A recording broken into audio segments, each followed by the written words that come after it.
Not every betrayal begins with a knife. Some begin with a smile. There are people who present themselves as kind, supportive, even loyal.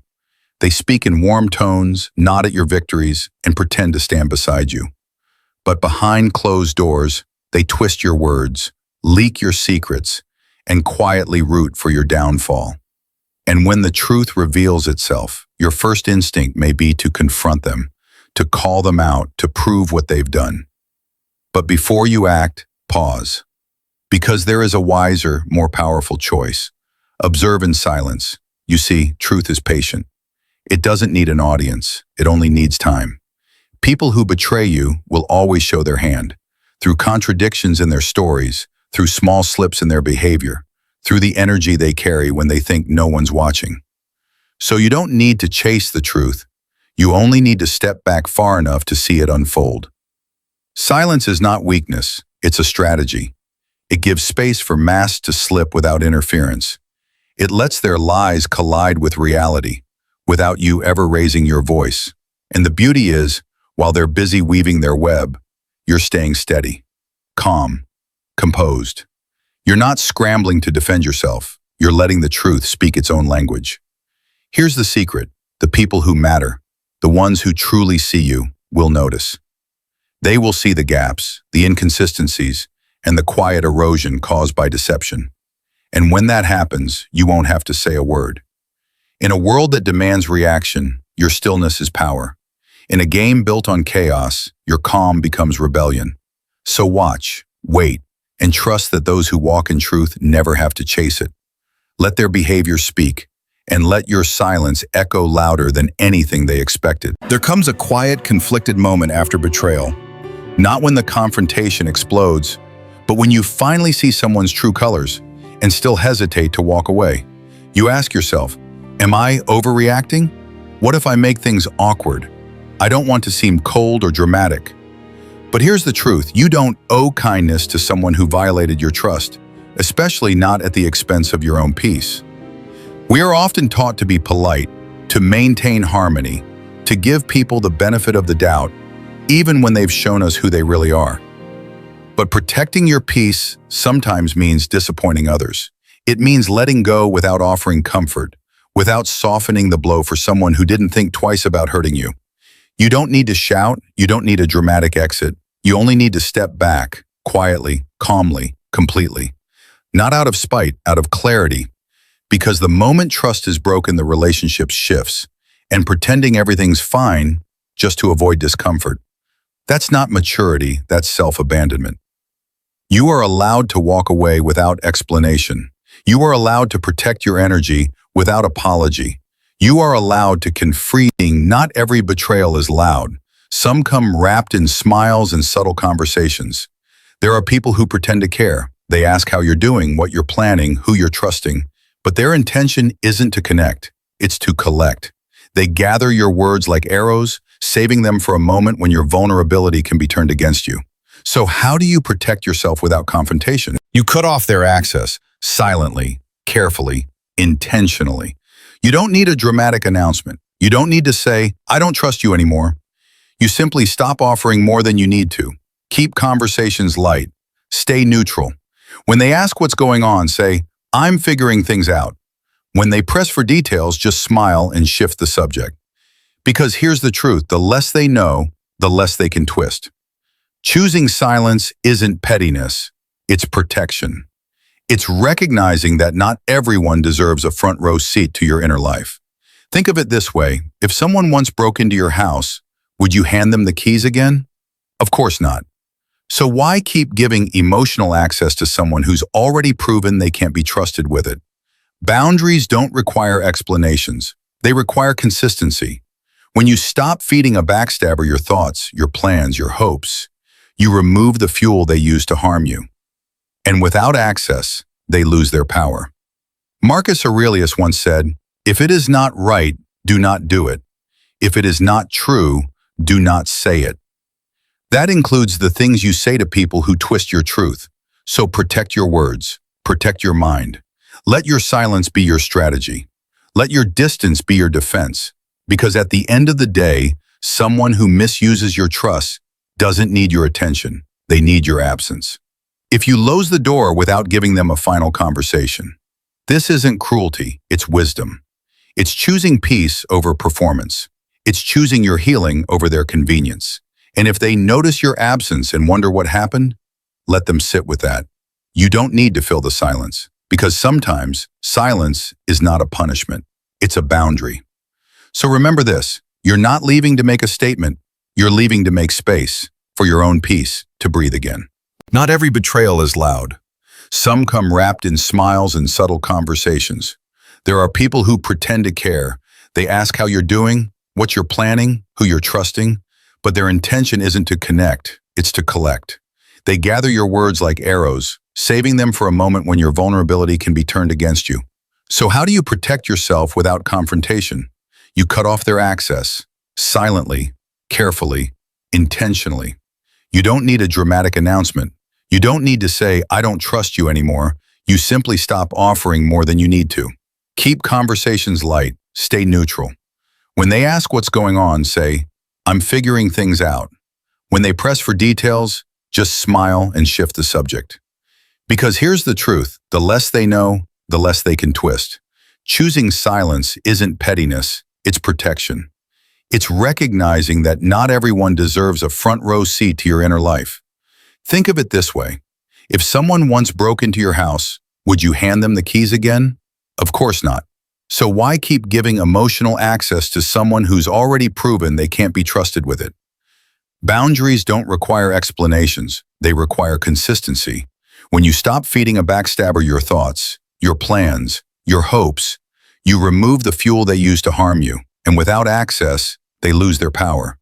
Marcus Aurelius once said, if it is not right, do not do it. If it is not true, do not say it. That includes the things you say to people who twist your truth. So protect your words, protect your mind. Let your silence be your strategy. Let your distance be your defense. Because at the end of the day, someone who misuses your trust doesn't need your attention. They need your absence. Betrayal often comes with an expectation that you'll explode, confront, or demand answers.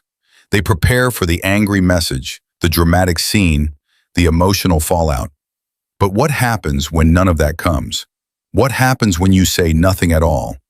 Silence, when used wisely, can be far more powerful than any accusation.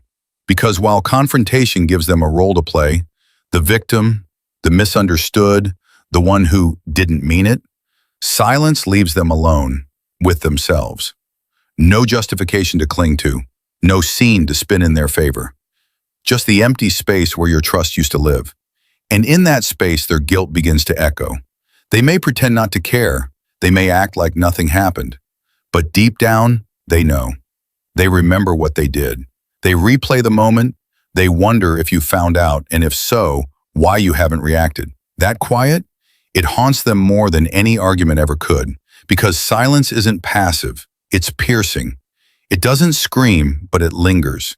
It forces them to confront the one person they can't escape, themselves. Seneca once wrote, "The guilty mind punishes itself far more than any enemy ever could." The Stoics understood true consequences don't always come from outside. Sometimes they grow within, slowly and relentlessly. Let them wonder. Let them sit in the discomfort they created. Let your absence speak where your words never have to. You don't need to respond to betrayal with fury. You don't need to chase closure. You need only to withdraw. Quietly, completely, and let their own conscience become the lesson. Because in the end, your silence doesn't mean defeat. It means they've already said enough, and you don't need to say anything more. There comes a moment after betrayal when the world seems to expect something from you. A dramatic scene, a final confrontation, at the very least, an explanation. But here's what no one tells you. You don't owe a map back into your life to someone who chose to walk out of integrity. You don't need to explain why you stopped reaching out. You don't need to justify the shift in your energy. And you certainly don't need to offer a second chance just to prove that you're not bitter. Your boundary doesn't need to be shouted to be understood. Sometimes it's felt in your silence, in your absence, in the way you no longer show up where you once did. And that is more powerful than any confrontation. You see, when someone crosses a line, the relationship is no longer what it was. Pretending nothing happened just to avoid discomfort only delays your healing. It teaches them that they can wound you and still stay close. And that's a lesson you must never give. So instead of reacting, simply reposition yourself. Speak less, engage less, withdraw, not from anger, but from wisdom. When you do this, they might notice. They might try to pull you back in with questions like, "What's wrong?" or "Why are you being distant?"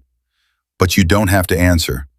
Because if they truly cared, they would have noticed what they were doing long before you pulled away. Marcus Aurelius once said, "If it is not right, do not do it. If it is not true, do not say it." You're not walking away to punish. You're walking away to protect your energy, your peace, and your dignity. Let your distance speak. Let your silence establish the line. Let your composure be the final word. Because the strongest boundary isn't the one you explain, it's the one you hold. Sometimes, the most powerful response to betrayal is no response at all. Just progress. When someone wounds you, their unspoken hope is that you'll stay stuck in that pain, that you'll be consumed by confusion, paralyzed by anger, or tangled in a need to prove something. They believe their actions can halt your momentum, dim your light, or derail your path. But here's what they never expect, that instead of crumbling, you rise, not to prove them wrong, not to make them watch, but because you finally remember who you are and what you're capable of without them. Your growth becomes the quiet revolution, not revenge, not retaliation, but transformation. You channel the hurt into healing. You turn the silence into strategy. You build day by day a life so full, so meaningful, that the space they once occupied begins to disappear in the vastness of everything you're becoming. And as you rise, with intention, with focus, with grace, they shrink. Not because you punish them, but because your evolution simply left them behind. Seneca once said, "Rise above, so even your enemies must look up to see you." That's not arrogance. That's alignment. That's what happens when you stop looking backward and start moving forward without hesitation. Let their betrayal be a page in your story, not the whole book. Let your future be shaped not by what they did, but by what you chose to do next. Because the truth is, the greatest revenge is not making them hurt. It's building a life so radiant, they no longer belong in the picture. Betrayal stings, not just because of what was done, but because of what it reveals. It shakes the foundation of trust, disrupts your peace, and dares you to lose yourself in the chaos it leaves behind. But true strength isn't found in retaliation, it's found in restraint. It's found in the quiet moments where you choose your dignity over your pride, your clarity over your anger, your growth over your desire to be understood. You don't have to confront them to find closure. You don't have to explain yourself to reclaim your power. You don't have to shout to be heard, because your silence, your distance, and your evolution will say everything they need to hear. Observe in silence. Protect your peace without guilt. Starve them of access. Let their conscience carry the weight. Reinforce your boundaries without a single word. Rise so high that their actions shrink in comparison. And above all, never let their behavior change the truth of who you are.